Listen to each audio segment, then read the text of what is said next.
Hi everybody, welcome back to Steve's Garage. In today's video I'll be replacing the turbo oil return line on a Mark IV 1.8T. There are a couple different versions of this depending on your turbo and oil pan setup. I don't have a hybrid oil pan and I have a KO3, so mine might look a little different than yours, but installation is exactly the same. Before you get started, you need to confirm the correct part numbers and tool sizes you need for your car. I don't know what your hardware looks like, I don't know what turbo and oil pan setup you're running. Check out a website, type in your VIN, get the correct part number, and then get under the car and confirm the tools that you're going to need. I believe that my oil return line was original, and so my hardware may be different than yours if it's already been replaced once or twice. With that out of the way, the last thing I need to cover is the tools that I used for this job. 16mm wrench. I needed a 5mm Allen for the bolts that hold the line to the turbo. I suggest picking up an extended ball head style driver because with the angle and the reach, you can get those bolts out really easily compared to just using a standard key. 10mm socket, ratchet, and an extension, which are all 1/4 inch because of the lack of clearance. Lastly, I do have a small torque wrench on here. All the bolts get torqued to 7 foot-pounds, which is not a lot, which is why I wanted to use the torque wrench. I didn't want to strip anything out in the oil pan or the turbo. I'm not covering it in this video, but technically you should drain your oil before replacing the line. There's really no reason not to because the line is low enough that the oil is going to come out of the pan anyway. If you need to replace the return line but you don't need to replace something like the oil pan, just do the line when you do an oil change. The first thing you want to do is remove this axle heat shield, break the two 16mm bolts loose, and then you'll have clear access to the turbo side of the line. It was impossible to film this while removing the bolts because even with a GoPro there's just not enough room in there, but you can see why I used an extended ball head Allen driver. It's really the only way to get up there.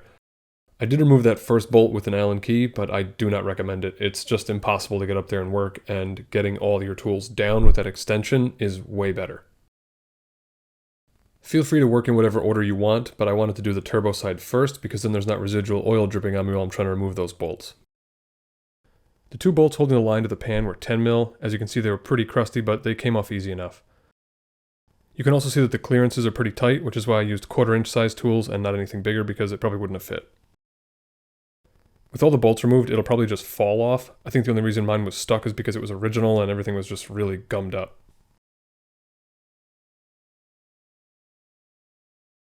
Make sure you don't miss the gaskets on both sides. For me, they came off with the line, but they can be stuck to the turbo or the oil pan. On the pan side, it looks like there's RTV and an O-ring in here. I'm not sure what someone tried to do when they put this back together, but just steer clear of this. If you've got a leak from this line, just do the repair correctly. I just want to cover some quick details about the line on top of the toolbox here because there's more room than underneath the car. This is what my line looks like. Yours may look different depending on your oil pan and turbo setup. I have the plain old aluminum pan with a KO3, and so this is what mine looks like. If you have a hybrid oil pan or a KO3S, it's going to change the appearance of this, but the installation procedure is the same. The large end is going to go on your oil pan, the small end is going to go on your turbo, and with that you have some gaskets. This larger funky looking one goes on the oil pan side, and the smaller one goes on your turbo.